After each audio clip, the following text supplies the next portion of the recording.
a new battle ahead for President Trump's border wall. The stakes have been raised after he used his veto pen for the very first time on Friday, rejecting a bipartisan rebuke of his use of an emergency declaration to get money to fund the wall. So let's go to ABC News White House correspondent Tara Palmieri. Tara, good morning to you.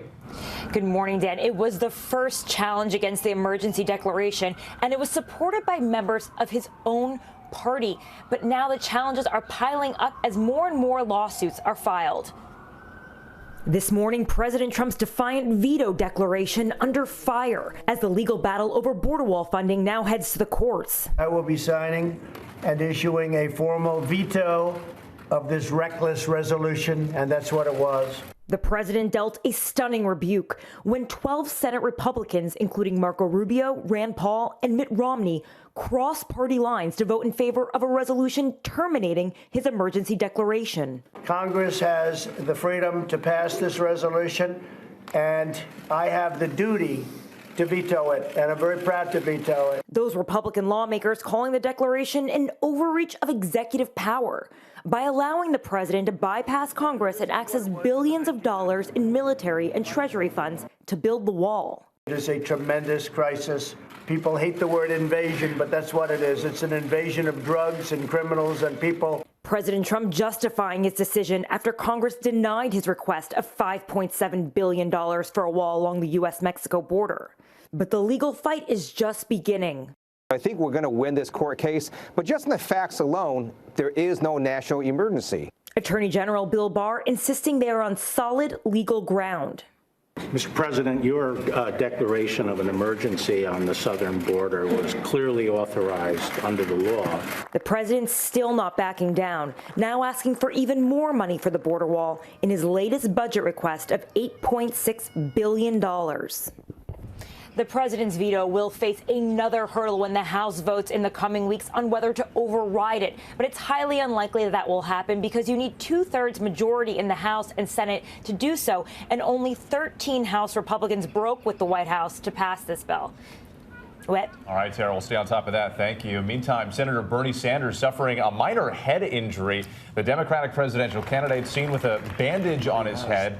He says he cut it on the edge of a glass shower door. It needed 7 stitches to close that wound. Sanders is not expected to miss any events because of the injury. Yeah, looks bad though there. Also on the campaign front, Beto O'Rourke is heading to Wisconsin this weekend. This will be O'Rourke's second visit to Madison in the last few weeks after he met with University of Wisconsin students in February. The Democratic candidate emphasizing the importance of Wisconsin in the 2020 race. On Monday, Democrats announced they will be holding their convention in Milwaukee. It was a key state in 2016. So much to talk about here when it comes to politics. So let's go to Texas, home of Beto O'Rourke, and our chief political analyst, Matthew Dowd. Matthew, good morning to you.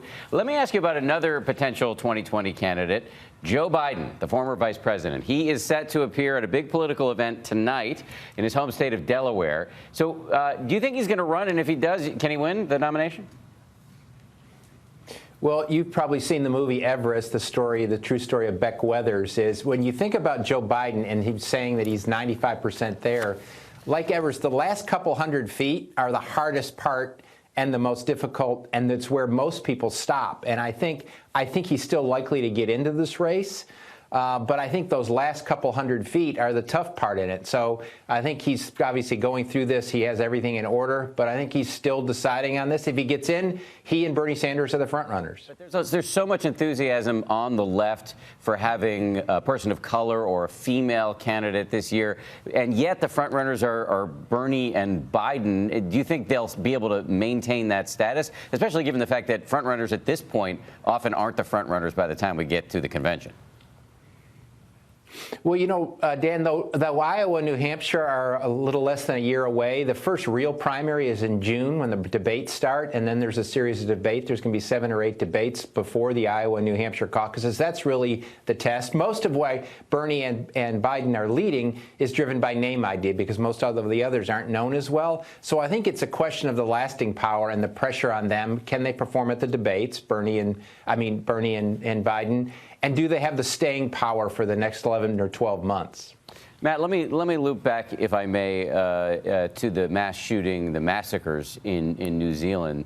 Shootings like this often become politicized, and this morning we've got some criticizing President Trump for not going far enough to denounce white supremacy. Do you think that's a fair critique, or are people politicizing this tragedy? Well, I think it's both. I think obviously this is politics, and what we do for the common good, and these kind of tragic events, there is a political response needed. So it's both political, and people can make political criticisms. But I think much of the criticism that the president's faced in this is in many ways justified. Of course, the monster in New Zealand is responsible for what happened, awful for the killings and all of that.